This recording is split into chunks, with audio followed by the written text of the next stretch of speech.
mchakato ulivyoanza kule, hatukutegemea kama tungeweza kufaulu kufika nchini kwetu, lakini tulizidi kumwomba Mungu. Baadhi ya wenye imani ya kuomba Mungu kwamba amguse rais wetu na balozi wetu, hatima yake kwa kweli Mungu akawa ametujibu. Tukasikia siku moja kwamba usafiri utakuja, tukaanza kujiandaa ili kwamba turejee nyumbani. Tulifurahi kweli, lakini si wote, wengine hawakuamini. Kitazama Kongo walikaa kimya kwa wananchi wao, kitazama Burundi, kitazama hata nchi zingine, lakini ukiangalia Ghana, Malawi, Mozambike, watu waliondoka. Kwa hiyo hivyo sisi wa Tanzania tulianza kukata tamaa kabisa. Tulikata tamaa kabisa. Lakini baadaye sasa tukaona group imetengenezwa kwamba sasa jiandaeni, wanaotaka kurejea nyumbani kwao kwa hiari. Kwa kweli mimi wa kwanza nikawa mmoja wapo wa kwenda kujaza fomu. Pengine hali ilikuwa mbaya kiasi gani mpaka mkaona ni mrejee nyumbani baada ya kupata hii nafasi? Hali wananchi wa pale walianza kudai kwamba wametukataa, wametuchoka, kwamba hawatutaki tena. Wakatangaza uwe na kibali, usiwe nacho, uwe na passport, usiwe nayo, turejee kwetu. Na wakaweka siku maalum ambao hatutoisahau maishani mwetu sisi kama Watanzania. Wakasema tarehe 30 ni kuua tu. Sasa kwa hiyo kila mmoja pale alikaa kitegemea sasa huu muda huu. Tulikuwa tunahesabu, tunaona tarehe 25 zimefika, tunaambiana kaeni mkao wa kula. Ndivyo ilivyokuwa. Na labda pengine tayari kule mlikuwa mmeshaanzisha maisha. Kwa hiyo nikakuta wenzangu pia wapo wengi ambao ni Watanzania, tumekimbilia humo kanisani. Kwa hiyo tarehe 26 na 7 na 8 na 9, tarehe 30 palikuwa kimya kabisa, yani pepo la umauti lilikuwa limetandaa kabisa, kwa sababu hata wananchi wa pale wale wazuru wanaotukataa ni wao walihofu, wakaogopa kuingia barabara. Kwa hiyo pale tulikuwa wote tunaogopana. Mzuru anasema nikijitokeza tu hawa jamaa wa Malawi, wa Tanzania, wa wapi, naweza nikaingia mkenge. Kwa hiyo na sisi tukawa na hofu, kwanza wao ni nchi yao na sisi pale tumeenda kwa maslahi ya kutafuta. Kwa hiyo tukawa na hofu kabisa. Tarehe 30 hakuna aliyetoka ndani, maana tuliemea chakula siku 4.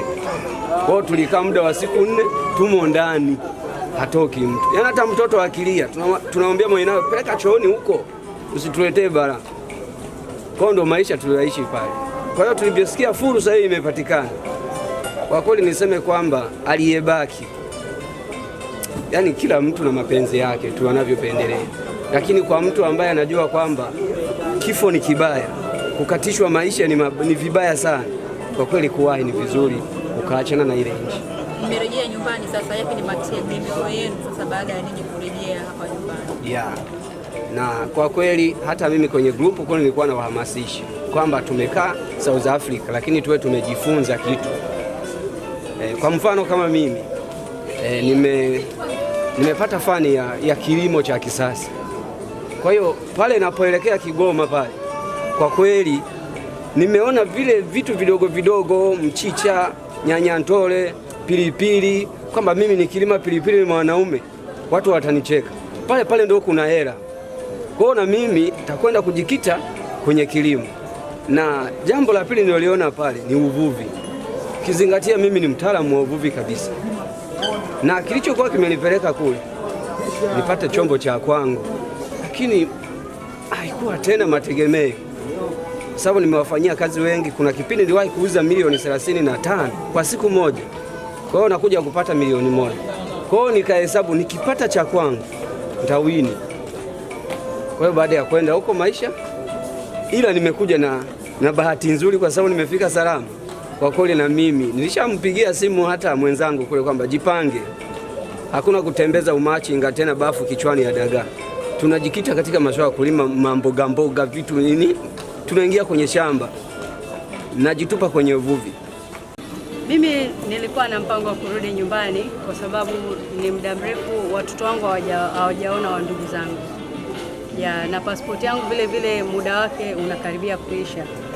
Kwa hiyo nilipopata chansi hii nikaona niitumie.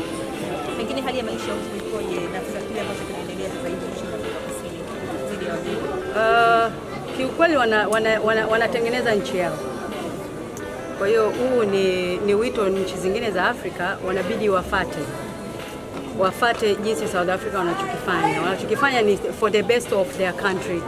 Wanajitahidi kufanya kitu kwa ajili ya nchi yao, wanapigania nchi yao no matter what they are doing. Mimi siwezi kuwasema vibaya kwa sababu ni wa South Africa.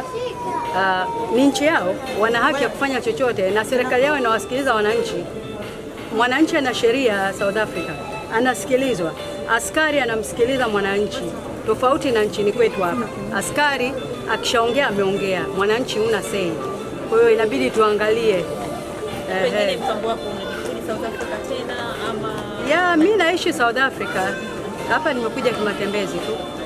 Ndio. Na pengine ningependa kuwaeleza sasa wa Tanzania wengine ambao wako na wanapitia hizo. Nachowashauri wa Tanzania wenzangu, kikubwa unapokwenda kwenye nchi za watu, zingatia vibali. Zingatia vibali, utaishi kwa amani, utafanya kila kitu chako bila pressure, bila tatizo lolote.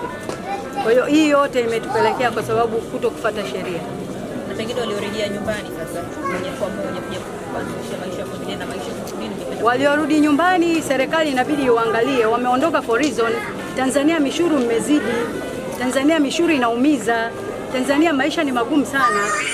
Young people they don't have opportunity. Wanafunzi shule gharama ni kubwa. Kwa hiyo watu wanahama kwenye nchi yao wanaenda nchi zingine kwa sababu ya elimu. Elimu ni bora. Kuondoa elimu hata kiafya, hospitality, huduma za hospitali ni nzuri kwa nchi za wenzetu. Manesi, madaktari, whatever, wanaangalia wananchi, uwe ni mgeni, uwe ni mwananchi, uwe whatever, hawabagui. Lakini kwa sasa hivi wameanza kubagua kutokana wameona wamezidiwa. Kwa hiyo nchi zingine za Afrika ikiwemo Tanzania, hiyo Muhimbili, Mwananyamala, Ilala, sijui na hizo zingine zote, wajitahidi kufanya huduma nzuri kwa wateja wao kwa sababu wanalipwa, ile wamejitolea ni kazi yao, wanalipwa end of the day. So mtu mzazi anazaa chini, anatukanwa, anapigwa. South Africa unabembelezwa, mzazi unabembelezwa. Kwa hiyo